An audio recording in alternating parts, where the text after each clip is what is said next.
Welcome to The Stacks, a podcast about books and the people who read them. I'm your host, Tracy Thomas, and today we welcome the award-winning, best-selling children's book author and illustrator and filmmaker, Vashti Harrison.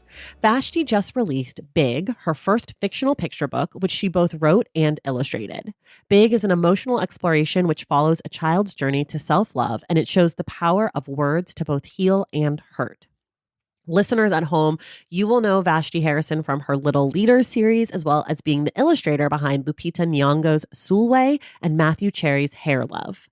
Today, Vashti and I talk about her book, Big, the ways that Vashti approaches writing versus illustrating, and how she stays connected to young people and her own inner child.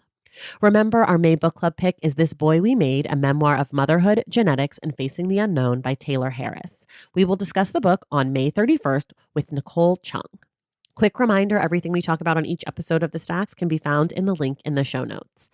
If you are sitting at home and you're thinking, gosh, I love The Stacks, and I want more of this incredible podcast and book community, well, listen, you can have that. You just head to patreon.com/thestacks and join the Stacks Pack. It's just $5 a month and you get a bunch of perks, including our bonus episodes, our monthly virtual book club meetups, our incredible Discord community, and you get to know that you're helping to make this book podcast possible every single week. Head to patreon.com/thestacks to join now. And if $5 a month seems like too much, we now offer a free Stacks Pack membership. Head to patreon.com/thestacks and join now. Shout out to our newest member, Elizabeth Ellington. Thank you all so much, and thank you to the entire Stacks Pack. Now it's time for my conversation with Vashti Harrison.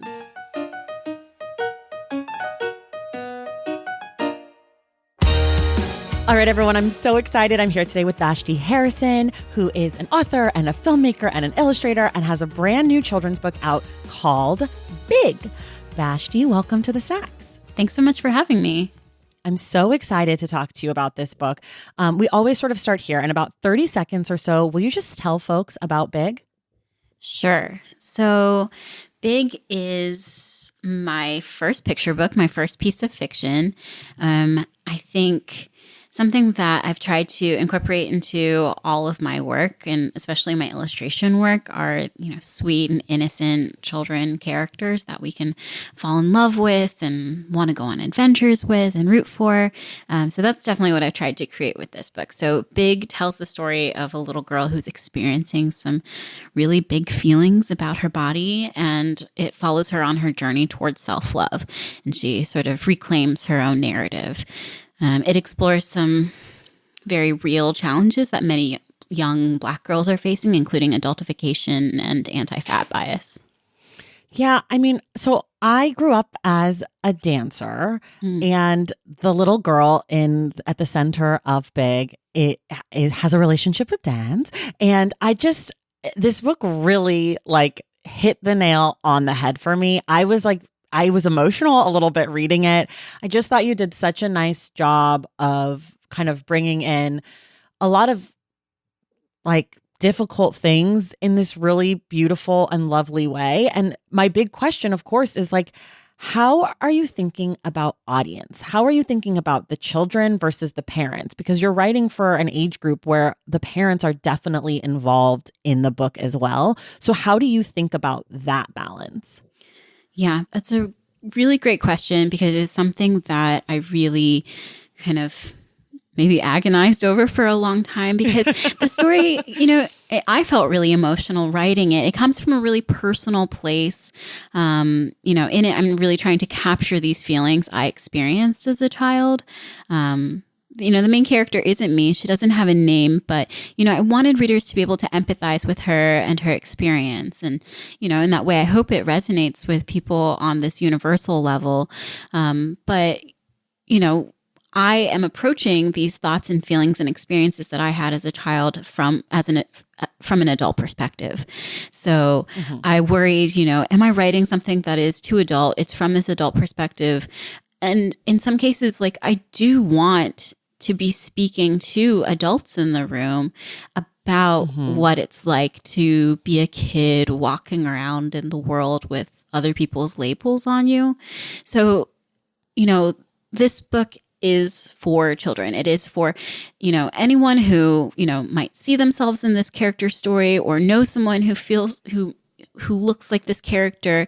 And I wanted it to sort of be a roadmap for how, someone could be on this journey towards self-love and, perhaps offer them a tool of how to process these heavy emotions and how to let go of the things that are not useful or helpful for you. But, it's definitely, something that I want adults to read and understand about how their words affect young people and, how we can use and should use our words to empower and uplift children. And how do you, or what's your relationship to children like now? Because I know for me, I recently had children, but before that, I wasn't really around children. I'm obviously not a children's book author or illustrator, but I'm just wondering, like, how do you stay connected to young people? How do you stay rooted in what is interesting or exciting for them? Yeah, I think as an author, something that I'm always trying to do is stay connected to the child within me, the child that I once was. And that's definitely where I'm approaching a lot of my artwork from, a lot of my storytelling from. But, I'm not a parent and I don't have kids around me all the time. I do very fortunately get to go to schools all the time and interact with young people and get firsthand feedback on what they like or what they don't like or what they're interested in. I try to stay in touch with friends and family who do have kids. But for me, it's really about trying to stay connected to that young person. What kind of story did I need when I was growing up? What would have been really helpful for me? Because, I really didn't see myself in books, as much as I didn't see characters that looked like me, my skin tone, my race, my body shape. I also didn't see a lot of really kind of shy and quiet characters, so I really wanted to make things that spoke to these, kids that may not get to see themselves in, many different ways in the stories that they read and create something, that they can reflect on.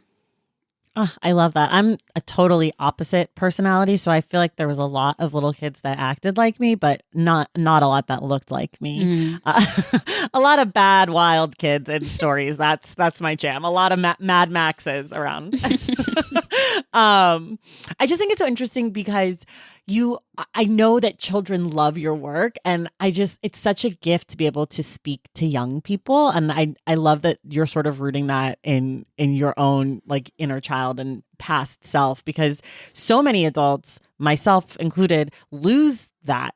It's hard to stay rooted to that. And I think, obviously it works. It's working for you, because my niece, I told her I was talking to you today and she was like, well, what are you going to say? I was like, well, I get to interview her. I talk about books. And she's like, well, why does she want to talk to you? I was like, well, she probably doesn't want to talk to me, but she's going to be forced to. But just that kids are so excited by what you have to say and what you're doing. I think that's just so...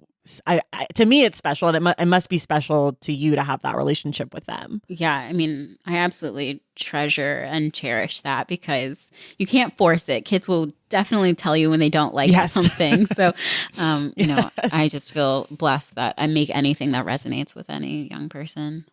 At the center of this book, we talked about as a young Black girl, she's told that she's too big physically, and when she's little, it's cute and sweet and this baby's so big, and it's something to be proud of. And at a certain point that changes. And I'm wondering, you at the end of the book, there's an author's note where you talk a little bit about how some of the things that happen in the book have happened to you, some have not. It was sort of based in this personal story for you.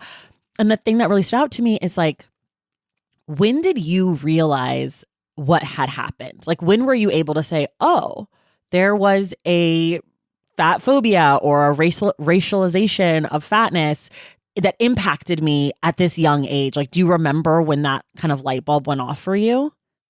I definitely, as a pretty young kid, understood that there were some levels of prejudice because of body shape and size. I think, the part of it that seems I don't know, perhaps on the face is like the insecurity. Like I definitely remember feeling the insecurity, but I didn't want to make a book that's just, it's a very internal book, but it's not just about how she feels. It's about the way the world is responding to her and affecting her. And so that part of it, that came from, years of research and thinking about and understanding my body. And, a lot of it is inspired by me having read this study that came out of the Georgetown Law Center on Poverty, Inequality called Girlhood Interrupted. And it talks about the adultification of Black girls. And so through that study, at the heart of it, it says, Black girls as young as the age of 5 are viewed as less innocent and more adult than their white counterparts. And that's not just from white adults or Black adults, it's across the board. And this results in them receiving less nurturing and less care. And there are many, metrics that feed into these things about adultification bias, like that encourages people to believe that these kids are, some kids are more mature, more adult, more responsible, or more knowledgeable than their like image would suggest. But, the way that they, grow, the way their bodies look, their height, their voice, all of these things feed into that. And so that understanding and that sort of examination of the intersection of those two things, that came from, me being an adult looking backwards on all of this. So, I wanted to capture what it felt like to be a kid, but also to like speak to what's actually happening in our society. Yeah. And you've famously written book series, and something that popped into my head when I was reading this is like so much of this book is about, being a young girl and having these experiences. But we know from similar studies and from anecdotal evidence that also young Black boys suffer from the same kind of adultification and the same sort of, they're too big and they're bad and, all these things being put into the school carceral systems and all of this stuff. Do you think you would ever consider doing a second book about big Black boys?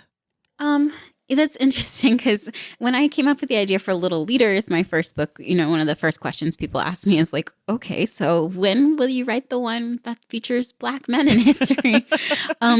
I don't know. I don't want to say no because I definitely changed my mind on writing that book. So many people came to me and said that they really wanted something that they could show their kids and offer them this sort of reflection of themselves and, perhaps a roadmap for how to navigate, their growing up. But specifically, the study that I read was about Black girls because, there tends to be more open conversation about Black boys in our society and just this assumption that Black girls can handle it. And that is a direct result of the adultification of Black girls, that they are more knowledgeable, that they are more responsible. And I just want to offer Black girls who are shy, who are quiet, who maybe their bodies are bigger, maybe they look more mature, but who still need just as much care and nurturing. So for me, it was speaking to that specific girl. I love that. I want to talk about the illustrations in this book. First of all, they're gorgeous. There is one, I don't even know how to describe it, but where the little girl is like in this corner, like in the page. And I have like chills just even thinking about it. I think that the book is so beautiful. And one of the things that I noticed that you then talk about in the author's note is the use of the color pink. And I would love for you to kind of expound on what you say in the author's note and explain to my audience why pink figures so prominently into this book. Yeah. Well, I can't remember what I wrote in the author's note right now, but I know that, I wanted to use color as a way to kind of help tell the story. So I chose pink specifically for this character because for me, I wanted to use a color that helped define a character and show how it can grow and become more saturated and how it can be dimmed as her light is dimmed throughout the story. And so, I don't feel the most confident in my use of words. I tend to express myself a little bit better through my art. And so I wanted to be able to express these subtle things through the way that we see the lighting, we see the brightness and see that light get dimmed. But for me, I was thinking about creating a world that's fully within this character's mindset. So we are viewing everything through her lens. And for her, she really likes dance and she really likes ballet. And I chose ballet specifically because I wanted to kind of evoke this idea of innocence and sweetness. And ballet is often a shorthand for that, at least in our culture. I wanted to make something that felt like those adorable recitals of little kids dressing in these little tutus and doing these sweet dances. And because I wanted people to look at this character and go, oh, she's so sweet. I just want to give her a hug. I just want to take care of her and care for her because, that is the thing that, tends to be missing in our society sometimes when it comes to Black girls. So for me, the color pink and the flowers and the ballet are all shorthands for this innocence and this sweetness that I want to offer this Black girl. I love that. I love that so much. And just to refresh you what you said in the note about the psychology, pink is associated with gentle love. This is a quote. Oh, yeah. You say, pink is associated with gentle love, tenderness, and nurturing. Pink flowers symbolize innocence, joy, playfulness, and happiness. These are all things this girl deserves, which is what you said. I just love job, how Vashti. you kind of laid that forgot. out. You did a great job. You wrote it. You knew it in your heart, even if you didn't know the exact quote. But it's the just pressure of answering so questions that it just goes blank entirely. It goes blank. Well, and you also talk about earlier in that little paragraph, you say when you were little, you wanted to wear pink and you felt like you couldn't or shouldn't because it was like too much. Yes. And what's your relationship to wearing color now? My entire wardrobe is very neutral. I try to force myself to step out, to stand out, to wear brighter colors, but it is like, I think definitely a holdover from my adolescence of wanting to just hide and sink back into the background or, unfortunately, I learned so many things growing up in the 90s and the 2000s about like what are slimming colors or what are colors that, make you disappear. And I just like that feels so, I'm still trying to, process how I've internalized so much of that. And so, I wanted a character who stood out and wore these bright colors, but also, let those colors stand in for, for her innocence. Yeah, totally. I think around the same age as you. And I made a resolution for myself this year to wear more color because I realized that so much of it was steeped in my own like body image things and not in actually my taste necessarily. Yeah.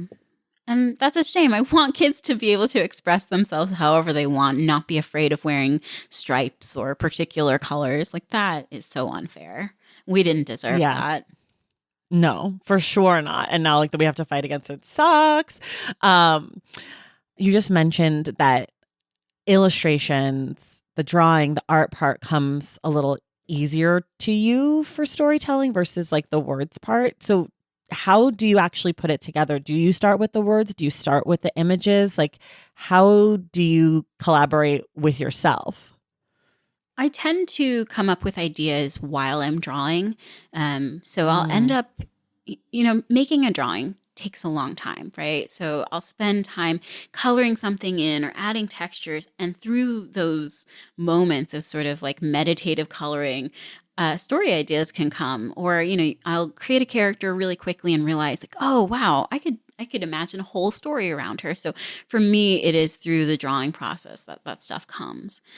With Big particularly, I had images in my mind really early on, especially from the latter part of the book where she's really kind of boxed in and kind of stuck. And I wanted her to kind of break free of the box that she gets put in. And so that stuff was really kind of clear to me super early on. But when it came to figuring out how I would execute that through, particular styles, I tried lots of different things. So I did tests in pencil and in pastel. I really wanted to kind of evoke that, classic softness of like a Degas dancer painting, because those tend to be like for me, the like epitome of like beauty and gracefulness. And that sort of impressionistic use of color and texture. I really wanted to incorporate a little bit of that while still making my character really pop off of the page. And so I sort of landed on this place of using pastel textures through and mixing that with digital techniques and making the character really rendered and making everything else sort of kind of drift off into the background. And then where do the words come in for you? Or how do the words come in for you? The words were difficult for me.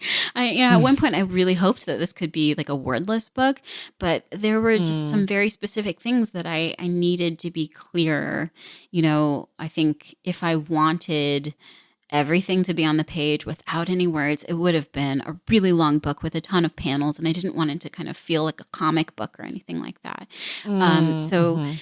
I tend to just kind of start talking about what I feel like is going on and working that through in my mind and writing notes down, and I realized one of the key things that I wanted to touch on is starting this book with her as a baby and having her grow, and realizing that I could use words in this sort of like meta way on the page to kind of showcase how, when she's a baby, or when kids are little, we do often use this language that you're such a big girl now. You're a big girl. And that's a good thing. And at some point that changes.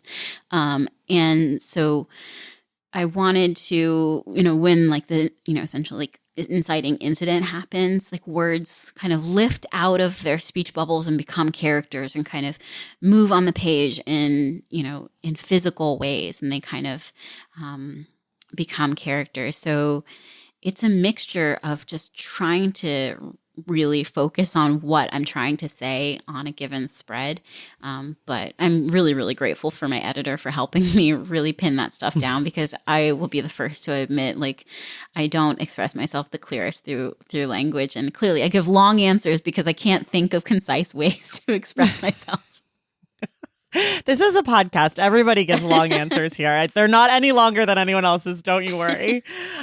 This is your first foray into fiction. How's that been? What's that like compared to nonfiction? Like, how are parts easier and harder?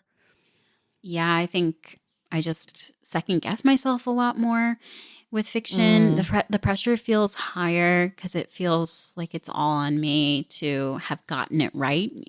To have done this character, portrayed her in the right way, and told her story in the best way possible, and shared language that's going to resonate with kids while also still being very clear. It feels so heavy. Little leaders and little dreamers and little legends, I feel at least what I'm doing is sort of translating someone else's story, someone else's real incredible life into these, shorter versions that will get kids interested. And it doesn't feel like, I'm attempting to do the only version of this person's story out there.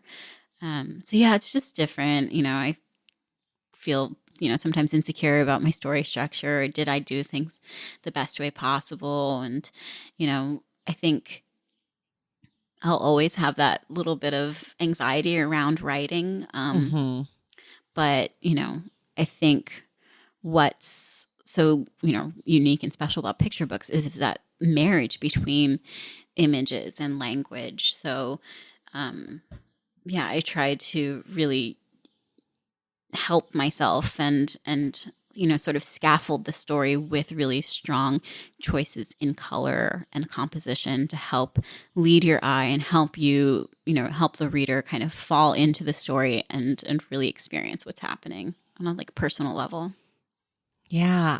I think, I asked you before, how do you get it to resonate with kids and adults? And I think some of like what I'm hearing you say translates as a reader of your work, that like you care a lot, and that comes through, that like that there was a lot of, not necessarily worry, but just like deliberate creative energy put behind the work. Because as a mom of 3.5-year-olds, I read a lot of kids books and they don't all feel as like full and specific as what you do. And so I think that maybe on another level resonates with both kids and adults for sure.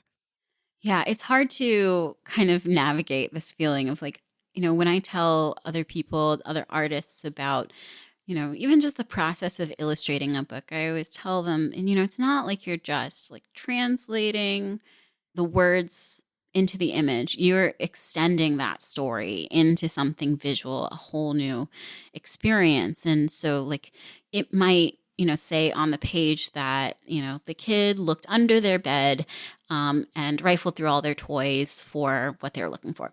But you, as the artist, you spend time and you have to draw all of those toys, or you have to make a decision about what that kid's room looks like and how that, what that tells us about that character and what kinds of toys are under there. And there's no mistakes. You choose every single one of those things. And I always tell artists, like, it's important and, there shouldn't be any mistakes. And so when it comes to my work, I'm thinking, oh my God, I can't make any mistakes. So it feels like it is the most important thing in the world, but also like that can feel really scary. But I want to make things that, matter to young people, because I remember that feeling of, curling up with a book at night. I remember that personal connection I had to a story. So I want those things to matter. I want to think about those things. But sometimes I can get in my head about how much pressure I should put into each individual choice.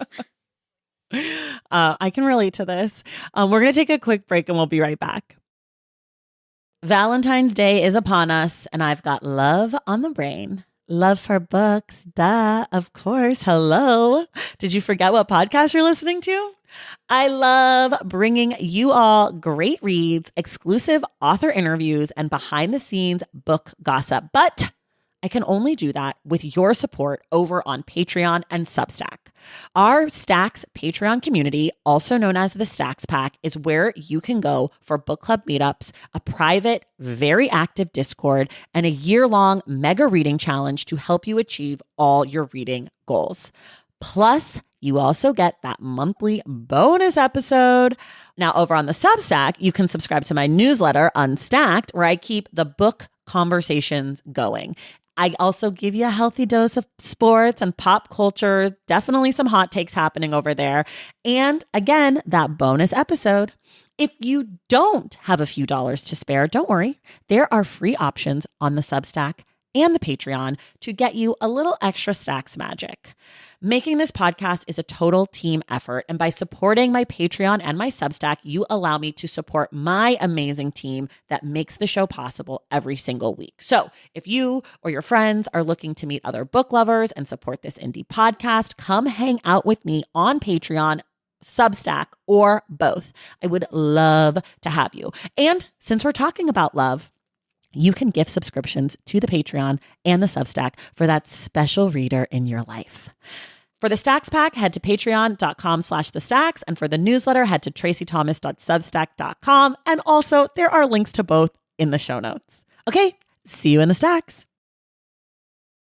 Okay, we're back. Just what you were just saying about like having to know what every item is in the room or whatever. It made me think I was an actor for a while and I went to school for acting, and it made me think about how, you're given a script as a performer and there are certain words that you have to say, but as the character, you have to know what else is in the room and like what else is going on with that person's life. And like there has to be some richness. And just hearing you say that as the illustrator is like, you have to figure out all the things that are unsaid but are still present or aren't specifically noted but are still in the space and should be on the page. And it's just such an interesting thing to think about. I want to ask you, so obviously you wrote this book and you illustrated it, but you also illustrated a lot of books with other people. You've been a collaborator in that way. How is it different when it starts with you versus like trying to get it quote unquote right with another person whose story it is? Yeah, that's an interesting question. It is, I think it's very different. I think because I know exactly what I want, and it's not always easy to replicate exactly what you want. And you're sort of like, I mean, that's the kind of joy of experimentation, the joy of art making is things aren't exactly anything. It just kind of comes out on the page in different ways every single time. So it can be a little bit more like agonizing over like, is this right? Questioning, did I get it right? When it is my own work. And when it's someone else's work, I think I can do a little bit more examination of the story and really try to focus in on how to visualize, or how I would visualize each single scene. It feels like I kind of treat it like being a filmmaker. I think of the author as like maybe the screenwriter, and maybe the editor is our producer, but I'm playing multiple roles. I'm like the cinematographer. I'm choosing what the scene looks like. I'm the set dresser. I'm designing what's going on in the scene, what's in the background. I'm designing the characters. I'm casting the movie or the play. And I'm designing their costumes. So through all of these choices, I get to sort of imagine like, here's one single shot of how to execute what's on the page. And it feels a little bit sort of in the way that it's easier to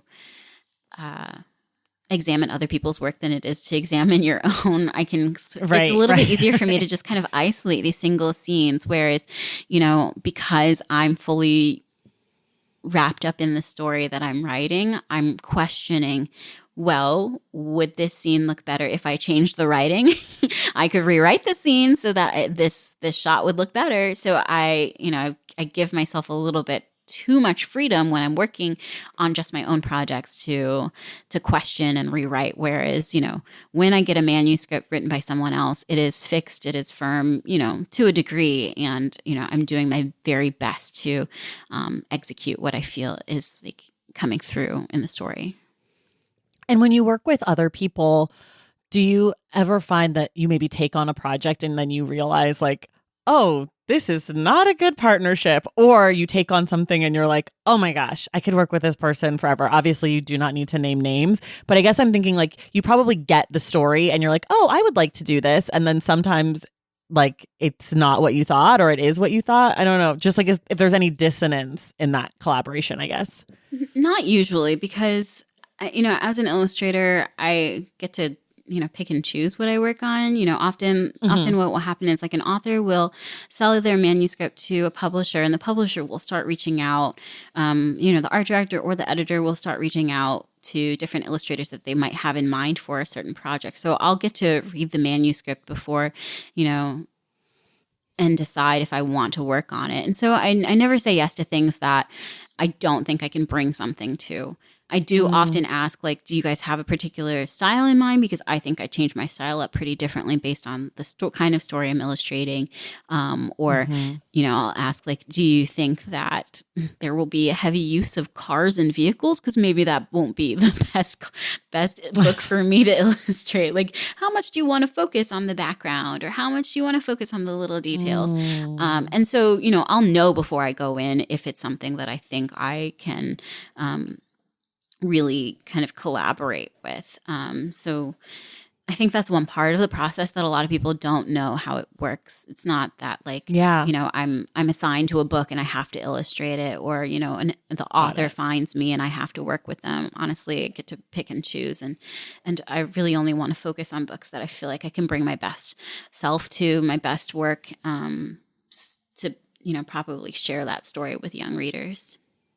Okay, this is sort of a made-up hypothetical here. Mm-hmm. Is there any person whose children's book you would be like, I have to illustrate it? That is my dream person to illustrate for? Does that exist for you? No. I mean, this is maybe a little bit of industry tea. I think, I've had the opportunity to work with celebrities before. Often, I might say like Michelle Obama just so that I could work with Michelle Obama. But yeah, that's a good answer. I think you should say that for sure on the record. But also there's a lot of pressure on a Michelle Obama book. Sometimes it might be like, oh yeah, we need this out to market in the next 6 months. You have to do the art in the next 2 weeks. And I would say, absolutely not. I can't do that. So, I understand the stakes at play when sometimes you might work on a big high profile book. So, yeah. And what is your timeline normally? Like long, like 6 months, like a year? It really depends. Like right around the time that I got into the industry, books take a long time. It's usually like on standard, like an 18-month process. So like you'll sign the deal. You'll maybe get the manuscript after like a month or a few months or, maybe later. And I'll have like a year or so to work on the art. And that's like first round of sketches, second round of sketches, maybe third round of sketches, then final art, then another round of final art, and then all of the changes. So, that's usually about a year. But the year that I did Hair Love, I think that was like the year 2018 or 19. I don't know. I did 4 books that year. Hair Love, Soulway. I wrote and illustrated Little Dreamers and CC Love Science, the second one in that series. So that was a lot of books, and I had to go as fast as I possibly could. So, I definitely got burnt out from trying to do too many projects at one time. I just kept saying yes because I was so sure like someone's going to figure out that, I don't have a background in illustration. Someone's going to figure out that I don't belong here. So I don't know if this is going to last forever. But now, like, in the pandemic, things slowed down a lot, and I had a lot more time on a book I did called Hello Star to do a lot of experimentation and change up my style, work traditionally. And then because Big was a personal project, I had started writing and sketching that book many years before, I ever sold it. And by the time it sold, it still took like almost 2 years to get everything done and get it out. So it can take a long time. I think if I really had to, I would go a lot faster, but I don't have to anymore. So I don't want to go fast if I don't need to. Okay. This might be a stupid question, but I am very bad at visual art, like deeply terrible at drawing and like any sort of rendering of a human face or anything in the world. And I'm wondering, when you're drawing a character that you've created, like the girl in Big, is it hard to remember what she looks like? Yeah. I have to draw her over and over and over again to get myself comfortable with knowing her proportions and knowing what she looks like. And I'm not that good at that part. Like, I don't love forcing myself to draw things over and over again. I remember when I was a little kid, I thought, I like animated movies. I could be an animator. And then I found out you had to keep drawing the same character over and over again. And I felt like I knew I was a little kid and I was like, oh, I can't do that. That's out for me. I was like, I can't recreate the same character from different angles. And that is a skill that everyone can get to if that is a goal for you. And it becomes easier and easier the more you practice it, but it is not, it's not simple. So I will acknowledge that for anybody who does that work, it is like a very impressive thing, but it's not impossible for you to learn if that's where you want to get. But for me, there are some books where I think it's a little bit more important to get the character just right on every single page. I was a little worried about Soulway, the book that I illustrated, written by Lupita Nyong'o. She's a very specific character, and she has a lot of emotions to show on her face. And, I was I was nervous about working with Lupita. She's an actor, and so much of her work comes, is about expressing emotion on your face. So I had a feeling that, that was going to be really important. So, that's a book where I spent way more time trying to make sure I was like accurate from spread to spread of that character's face. With Big, she's really simple styled character, but she's not exactly the same on every single page. And, if I could, I would love to make it just perfect, but it's actually not the most important part of the story that, her exact proportions are exactly the same. I think it's perfectly fine that it varies from spread to spread, especially if the style of the book is a little bit more impressionistic. But yeah, I remember being really discouraged when I was a little kid, realizing that animators draw the same character over and over again. Did you always want to be an artist? When I was really little, I did. Yeah. I wanted to draw forever. And as I got older, I didn't know that there were other ways to be an artist. I would see things in movies like, a famous artist in a movie or professional artist in a movie was always like a person who was painting on a canvas in like a big loft studio and like throwing paint. And I was like, well, I don't want to be a painter in that way. So I guess I can't be an artist. So this is why representation matters, because I didn't know there were so many different ways to be an artist, to make art out there. And as I got a little bit older than that, I realized like I would hear things about people saying like, Harriet the Spy was my favorite movie when I was a kid, the Nickelodeon version, starring Michelle Trachtenberg. Okay. And I learned a term in that movie, starving artist. And I got so scared. It really, it stuck with me. And I got so scared that like people who are professional artists are starving. Like it was like one of the parents in the movie. And it was a discouraging thing that I learned. So I tried to put that in the back of my mind, like, okay, well, you can't be a professional artist because those are painters. And if you are a painter, you're going to be a starving artist. Just like really bad things to internalize as a kid. But, so I forced myself to, try other things. When I got to college, I was like miserable trying to study political and social thought. And eventually, I took an art history class, which was like my gateway back into art. And I was like, well, maybe I'll just take a drawing class. And it was from there, like, I realized like I can't keep myself from art. I need to do this. And it may not be my full-time job, but I want to be able to be making art. And I had kind of a breaking point in college where I was like, well, I don't even know if I want to stay in this college. Maybe I should go to art school. But if I go to art school, what do I study? I don't want to be. Am I going to be just a drawer? Are people just drawers for a living? And so I was looking through all these different things, and I realized, something I'd been wanting to explore was filmmaking, and it was, purely by luck that I kind of fell into this. And I didn't end up transferring, but I studied media studies and cinematography at the University of Virginia, and I fell into experimental filmmaking, which was an incredible process for me because it helped me to start making art that had meaning. It wasn't just me copying my favorite characters off of the TV. It wasn't me just copying, bodies and clothes from fashion magazines. I was telling stories. I was making meaning with my art.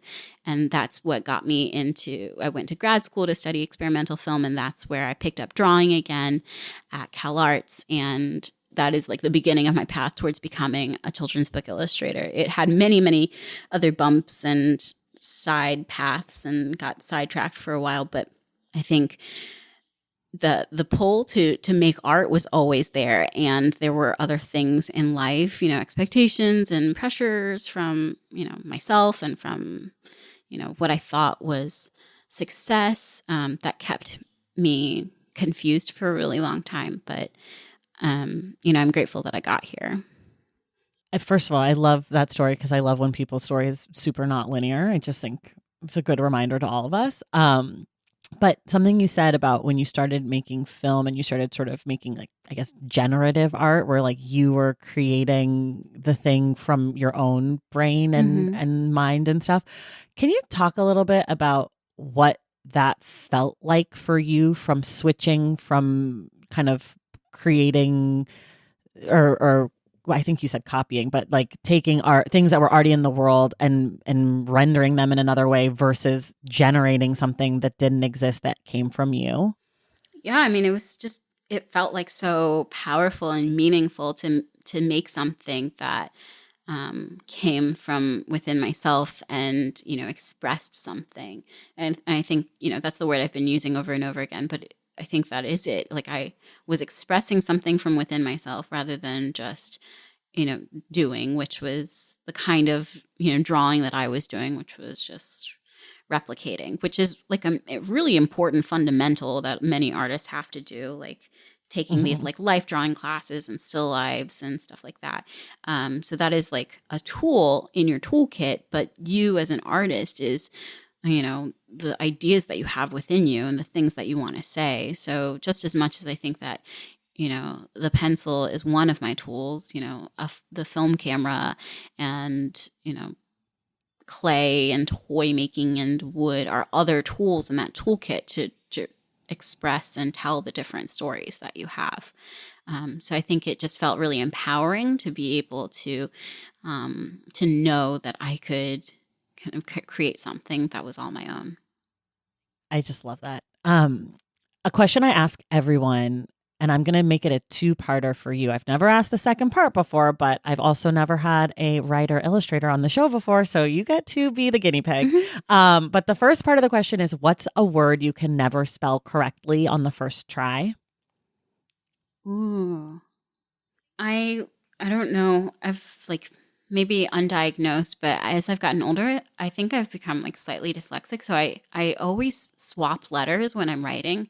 So often, I mean, this is crazy. I spell my name wrong all the time. So that's the one that's probably the most frequent. But mostly I recently, anything that ends in a Y, like say the word spooky, I add an LYN to it, like Brooklyn. So spooky becomes Spooklyn. I think that's just a habit that I have. So everything that ends in a Y is now Brooklyn. That's so funny. Okay, and then part two of this question, because I've heard other friends who are artists, what's the thing you can't draw? Hands. Hands. That's I feel like that's a common one, It's right? pretty I have like common. hands and noses. Oh, yeah, that's fair. I don't know. The funny thing is, everyone's talking about AI art, and AI art, has been having a hard time replicating hands. And I was like, bro, I've been there. The trick was putting people's arms behind their backs. Like, that's what I'm. Yes. Lots of pockets. Yeah, exactly. I love that. I love that even with this like insane AI situation, AI too has the same human struggles. But also they could be robots that will eat us all. So let's not be too friendly with them. Another question I always like to ask people, and I guess this is also sort of two-part, but it's how do you like to write? And for you also illustrate, where are you? How many hours a day? How often? Is there music or no? Are there snacks and beverages? If so, what are they? And I guess how do those two things differ for you? Like how are you when you're writing versus how are you when you're illustrating? Writing needs to be quiet and or either pure quiet in my house or in a coffee shop with some ambient noise, but no music, no headphones in.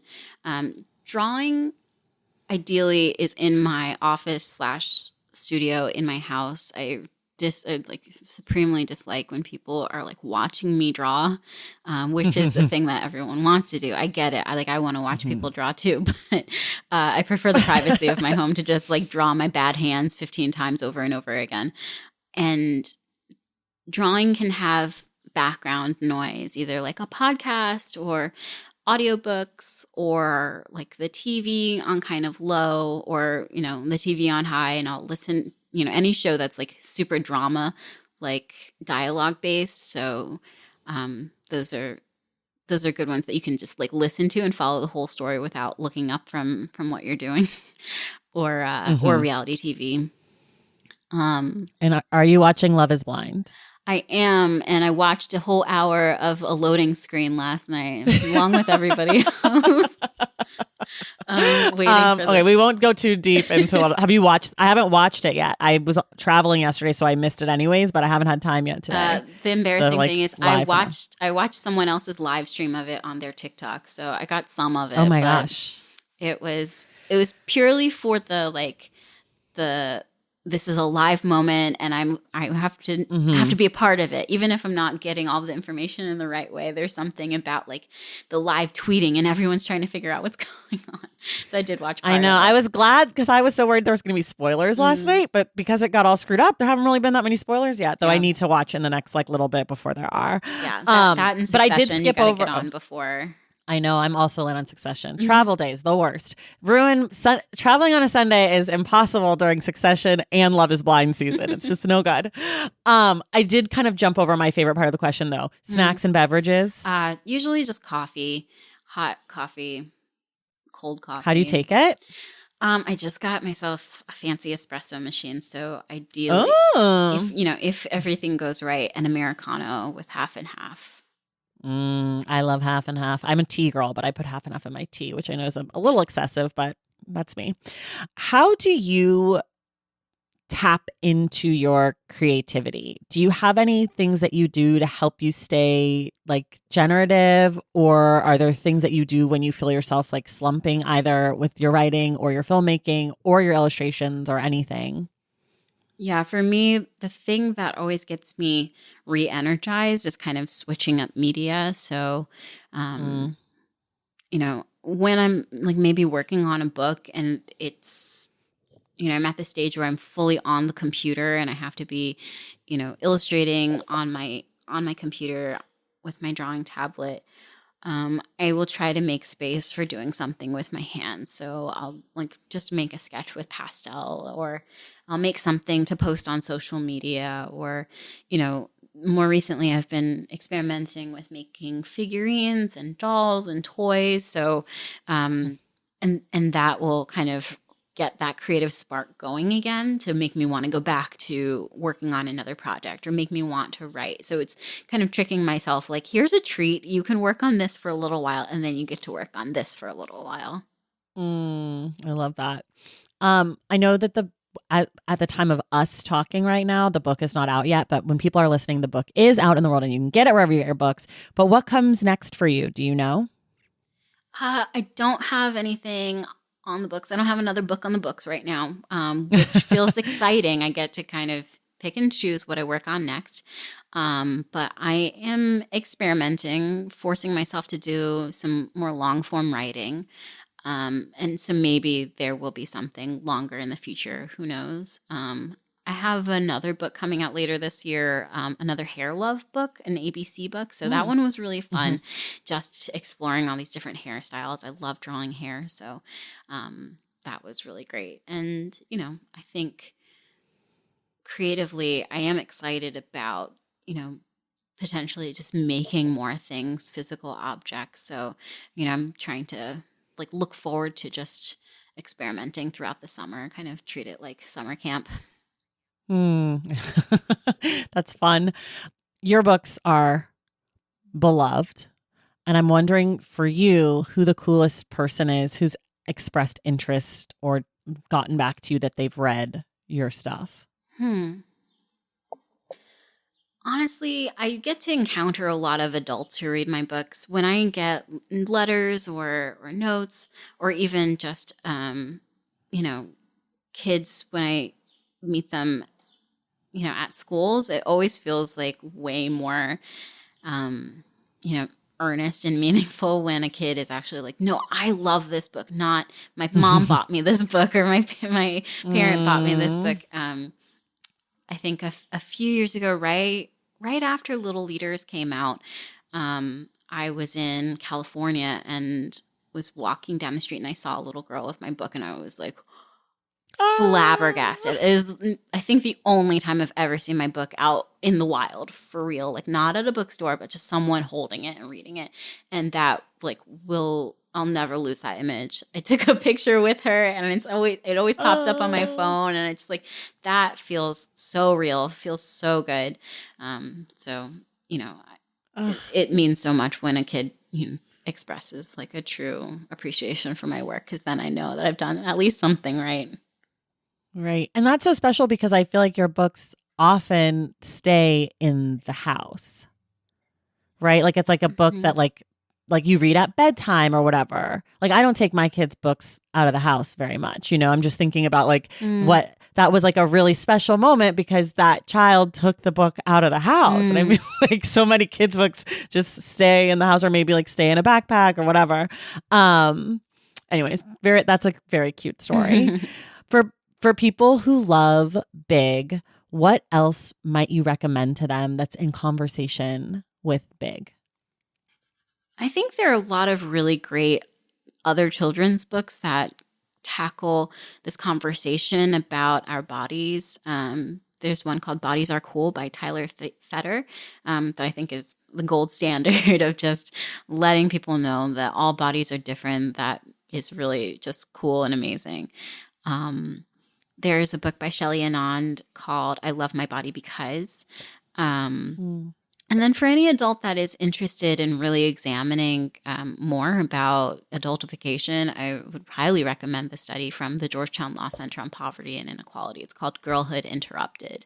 And you can find that on their website. And they have, a few more they have some videos and stuff on their YouTube channel. So I think it's super useful.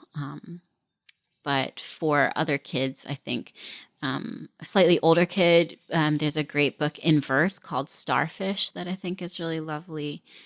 Yeah, lots of beautiful illustrations. So I think I think we're really fortunate that there are so many more options these days. I will link to everything you said today in the show notes for Great. people. So those will all be there. This question, I don't know. I wasn't planning on asking you about this, but I'm curious about this trend in publishing where white authors are writing books about children of color and are not putting the author's like photo or face on the book in this sort of like earnest way of capitalizing air quotes on diversity or whatever. I don't know if you have any thoughts about that, but as a parent of Black children, it's been really frustrating to me in the bookstore trying to figure out who wrote this book and is this a maneuver to sell books because Black and brown kids are in, quote unquote, or I don't know. So I don't know if you have any thoughts or if you can speak to that at all. Yeah, I mean, I know what you're talking about. I feel like I haven't encountered so many of those experiences, but yeah, I know that the Own Voices movement was really important to people and authors from like the We Need Diverse Books movement. So Own Voices, it just means that this is a story that speaks to the experience or the background that the author or illustrator is coming from. And so, I find those books to be the most meaningful for me. And so I think as a parent or just a person who buys books for kids, I know that it is a little bit harder to spend that extra time doing that research, but I think it makes the reading experience a little bit more meaningful. That's not to say that there aren't like well-written books or beautiful books by people who are not from the background of the character that, that they're protagonist, right. But at least for me, I tend to spend a lot more time following and keeping up with authors and illustrators that I really admire. And so, I tend to know exactly what I'm getting when I look for one of their books. So, it's tough, it's complicated. And I have, I don't know. I don't feel like I haven't encountered it that much to feel particularly lost in the bookstore, but I will always do my best to kind of promote Own Voices stories and recommend those to young readers. Yeah, that's appreciated for sure. This is my last question for you. If you could have one person, dead or alive, read Big, who would you want it to be? I don't know. I would be so scared to share it with like people that like I really admire and look up to, but if it was guaranteed that they were going to like it, then I would say like They'll maybe Toni Morrison. I would really love. I mean, I think she'll love it. I would hope so, honestly. I think this was a really tough book to write, and I just really hope that I got it right, that I got the message right and shared it in the best way possible. But the people that it's for are young people, and so I just hope that it resonates with any one person, because that'll mean I've done my job right if it resonates with a young reader. Well, everyone, the book is Big. It is out in the world now. You can get it wherever you get your books. Vashti, thank you so much for being here. Thank you. And everyone else, we will see you in the stacks.